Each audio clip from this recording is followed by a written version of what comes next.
Gente, boa noite, graça e paz. Graça e paz a você que está em casa também. Deus abençoe a todos nós essa noite, como já tem nos abençoado aqui. Salmo 139 é o texto que nós meditaremos em parte. Vamos navegar em outros textos também. Salmo 139.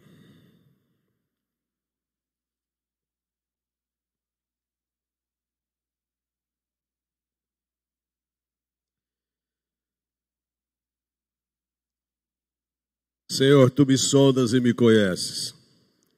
Sabes quando me assento e quando me levanto. De longe penetras os meus pensamentos. Esquadrinhas o meu andar e o meu deitar, e conheces todos os meus caminhos.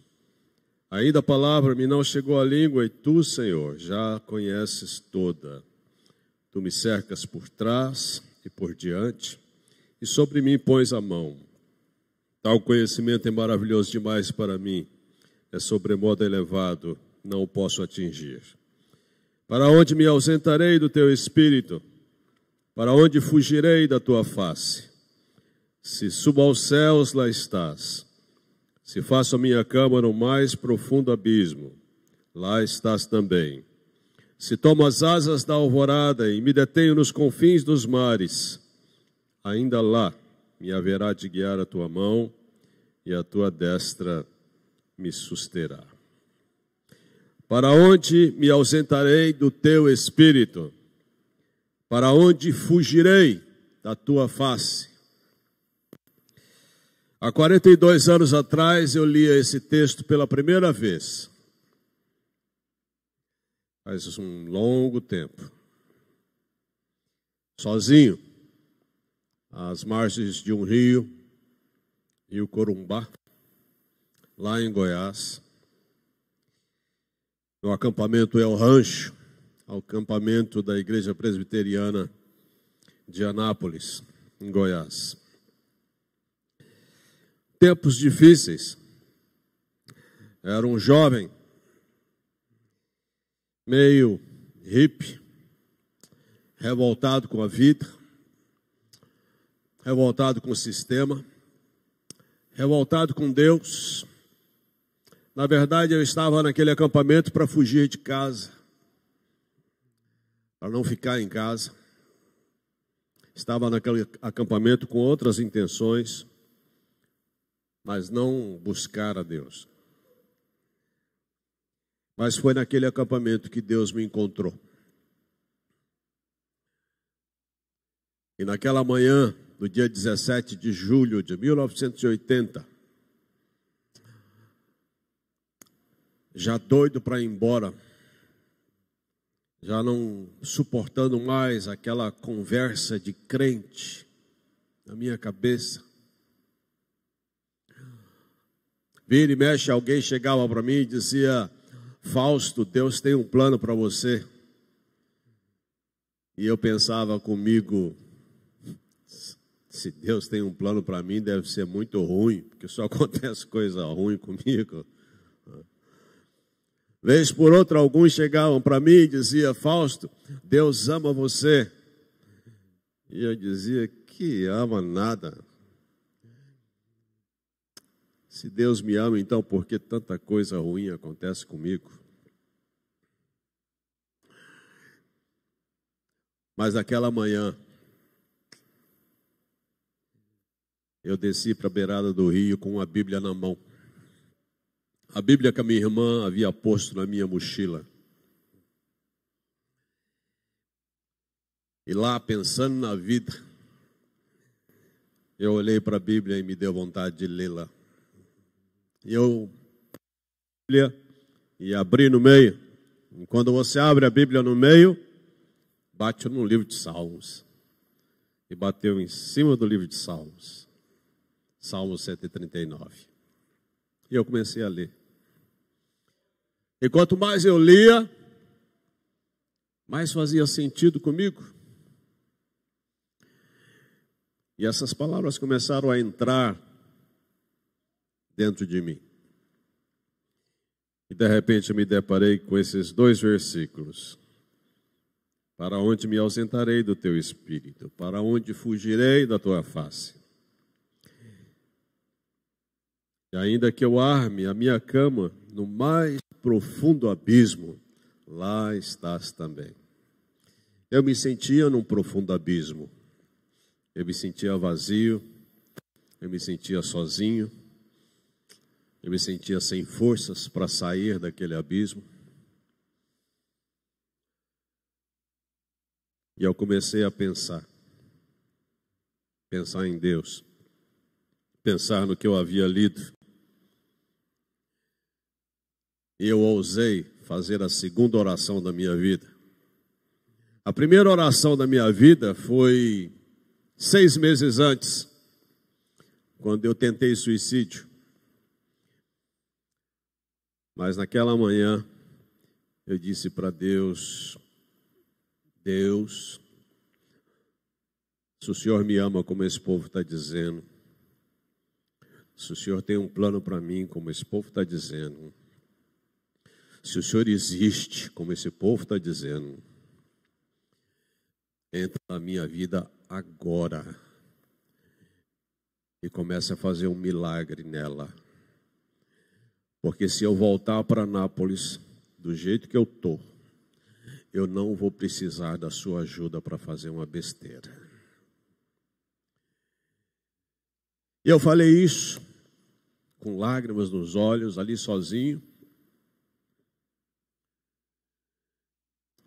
E quando eu falei isso, eu senti um alívio que eu nunca tinha sentido antes. E aquilo foi tão impactante para mim. Foi como se um fardo enorme tivesse saído de mim. Eu levantei, fui lá.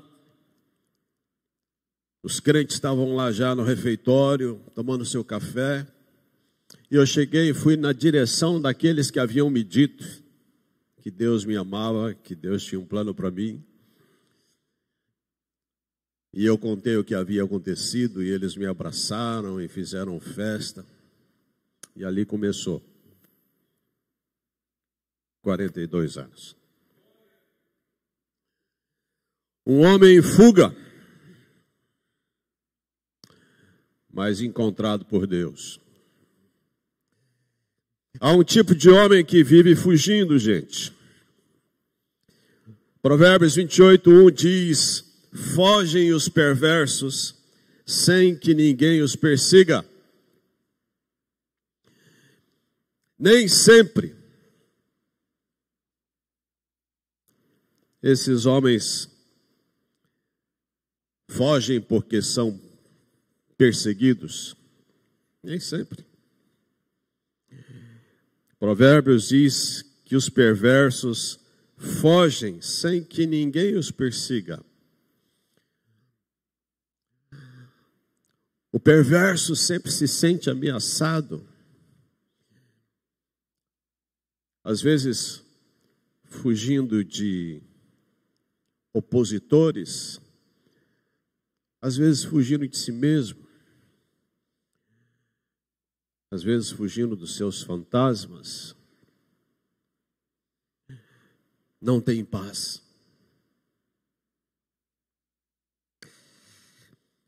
Mas há pessoas que, apesar de conhecerem a Deus, também fogem. Não são só aqueles que não conhecem a Deus, que vivem em fuga e perdidos. A Bíblia nos apresenta exemplos de pessoas que, apesar de conhecerem a Deus, também fugiram, ou ao menos tentaram. Caim foge de Deus para não assumir a sua culpa diante da morte de seu irmão. Gênesis 4:14 está escrito: da tua presença hei de esconder-me, serei fugitivo e errante pela terra. Atrás do homem que foge, há sempre um incidente. Há sempre algo que aconteceu e ele quer deixar para trás. Jonas. Jonas foge da palavra de Deus que o responsabilizava. Jonas recebe uma palavra de Deus, uma ordem de Deus, para ir a Nínive, anunciá-lo. Mas Jonas não quer ir. Jonas nega-se a ir. Jonas não tinha nenhum motivo humano para ir para Nínive. Jonas quer ir para o lado oposto. Jonas quer ir para Tarsis. No livro de Jonas, capítulo 1, verso 13 e 10, nos diz: Jonas dispõe, mas para fugir da presença de Deus, para Tarsis. E ele se esforça para isto, mas não consegue. Deus o alcança. Os discípulos de Jesus também fogem do seu compromisso com o Mestre. Mateus 26, 56, quando Jesus é preso, Mateus registra dizendo: os discípulos todos, deixando-o, fugiram.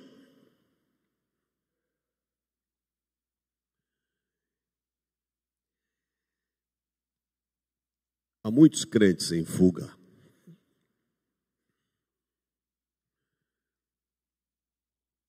Se escondendo por causa da culpa, se escondendo por causa da sua falta de compromisso, se escondendo por causa de seus medos, medo de ser taxado, medo de ser zombado. Se escondem, fogem. Mas se por um lado existem aqueles que por não temer a Deus fogem, e se por outro lado existem aqueles que temendo a Deus também fogem, a Bíblia nos exorta de que há situações pelas quais eu e você devemos fugir.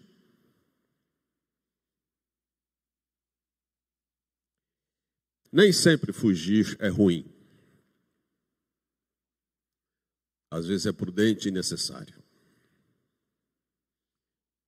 1 Coríntios 6,18, Paulo diz à igreja de Corinto: fugir da impureza. Fugir da impureza sexual.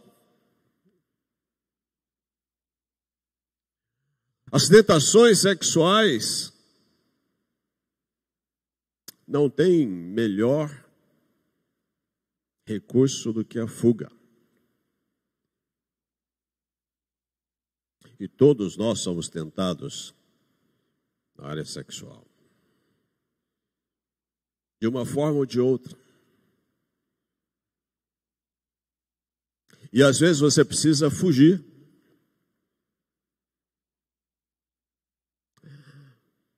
Você precisa negar a si mesmo, dizer não a si mesmo e fugir.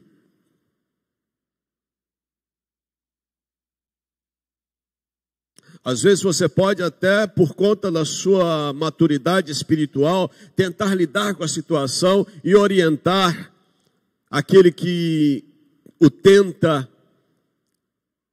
aconselhar, repreender.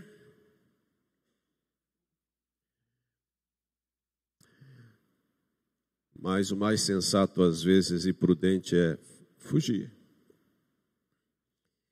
Paulo diz: fugir da impureza. Paulo também diz aos Coríntios, capítulo 10, verso 14, fugir da idolatria. E nem sempre os nossos ídolos são de madeira ou gesso.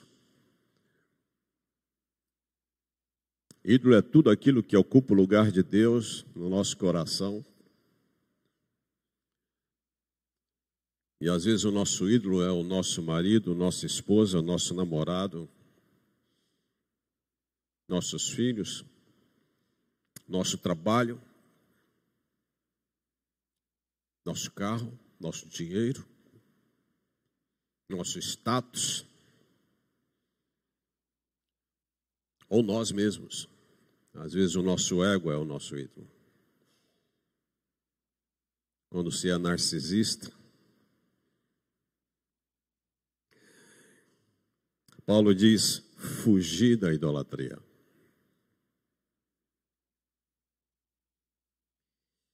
Segundo a primeira carta a Timóteo, capítulo 6, verso 11, Paulo diz que o amor ao dinheiro e da soberba, o amor ao dinheiro e à soberba, nós também devemos fugir.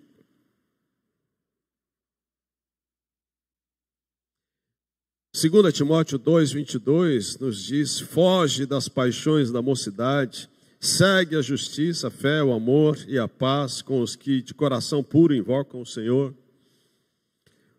Foge. Há coisas das quais nós precisamos fugir. A bem de nós mesmos, a bem da nossa relação com Deus. Agora, Tiago 4,7 nos diz que nós não devemos fugir, ou não devemos fugir de uma pessoa, o diabo. Tiago 4,7, Tiago diz, resistir ao diabo, e ele fugirá de vós. Não é você que tem que fugir dele, é ele que tem que fugir de você. E quando a nossa luta está no nível espiritual, com o diabo, o que vale é a resistência. Mas o que nos dá força para resistir ao diabo não são nossos recursos, nossas armas. O que nos dá força para resistir ao diabo é o poder de Deus. É a nossa dependência de Deus. Então reconheça a sua fraqueza para você ter o poder de Deus. Porque na sua força contra o diabo você é fraco. Você é fraco.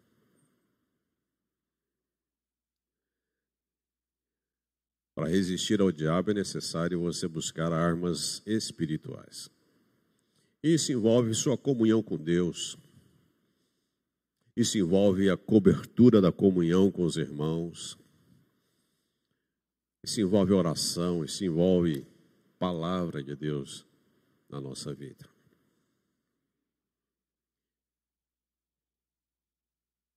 Agora, o Salmo 139 nos diz que não há como fugir de Deus. Alguns tentam, mas não há como fugir de Deus. Deus nos conhece profundamente. Deus conhece o porão da nossa alma. Sabe aquele lugarzinho escuro, pouco visitado, empoeirado? Deus sabe o que tem lá dentro. O salmista diz que Ele nos sonda e nos conhece, sabe quando nos assentamos, quando nos levantamos, de longe penetra os nossos pensamentos, sabe por onde andamos, deitamos, conhece todos os nossos caminhos. E ainda a palavra não chegou à nossa língua, e o Senhor já conhece toda. Ele nos cerca por trás, por diante, põe sua mão sobre nós, e ele diz que ele se maravilhava com isso. Para onde me ausentarei do teu espírito? Não resista a Deus. Resista ao diabo, mas não resista a Deus. Deus tem chamado você.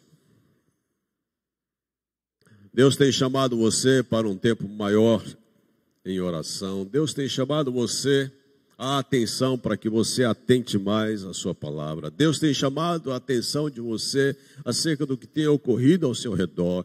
Deus tem chamado você para uma missão específica e especial até. Deus tem chamado você. Você que tem resistido a Deus e tem fugido ou tentado fugir de Deus, tem se afastado de Deus, Deus tem chamado você. Deus o quer perto. Deus o quer perto.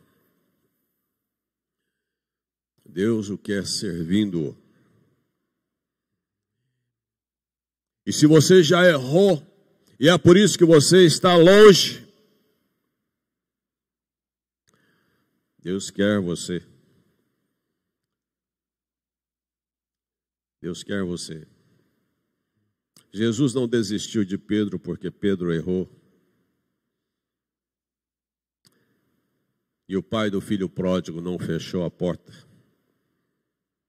mas recebeu o filho com um abraço. Deus quer você, e Deus quer você perto dele e servindo-o. Então, se você está longe, quebrando a cabeça como Jonas, a princípio quebrou, está na hora de você voltar. Está na hora de você se reconciliar com Deus. Está na hora de você se quebrantar na presença de Deus. Está na hora de você se conscientizar de que Deus é soberano.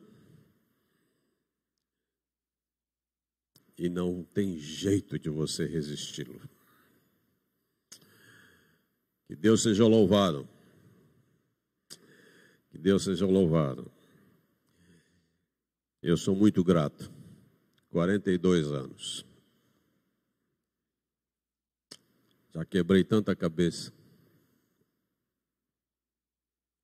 Eu tenho um filho que está afastado do Evangelho.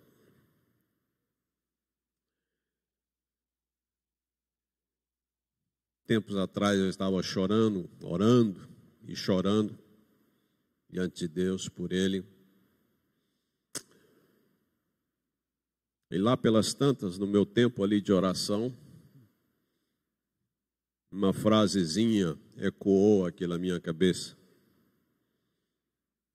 A frase foi: você também me deu muito trabalho. E essa frase desceu no meu coração e me consolou e me reanimou. E eu disse para Deus: Pai, é verdade, eu também te dei muito trabalho. E essa é a minha esperança e certeza, de que meu filho pode estar tentando fugir, mas a graça de Deus há de abraçá-lo e o tem abraçado até aqui. E a obra que ele começou na minha vida há 42 anos e que se estendeu pela minha família, há de se completar. Deus seja louvado. Não tem jeito de fugir de Deus. Vamos orar? Senhor, nós te bendizemos por tua bondade, por tua misericórdia, por teu cuidado. pela certeza que temos de que os teus olhos nos acompanham, de que o Senhor é justo, porém misericordioso. O Senhor ouve a oração e o Senhor sabe como agir, como alcançar o coração endurecido, como convencê-lo, como quebrantá-lo, como transformá-lo.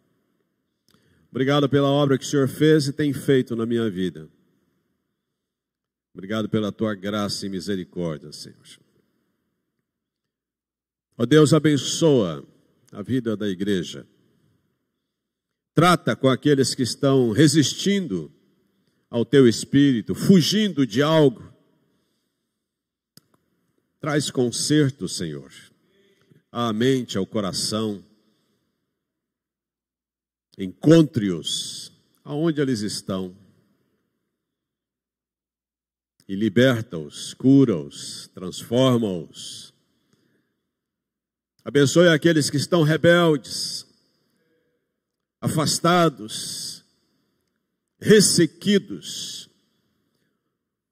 Ó Deus, alcança-os com tua mão poderosa, cerca o caminho deles com a tua graça. Usa pessoas para que de alguma maneira, Senhor, a tua voz alcance a mente e o coração deles. Quebra a insensibilidade, quebra os sofismas e ideologias, quebra as filosofias, Pai, que trouxeram endurecimento ao coração de muitos. Leva a vida a esses corações, a vida do Senhor. Pai, eu oro assim agradecido por esse tempo com os meus irmãos aqui. Em nome de Jesus oramos. Amém.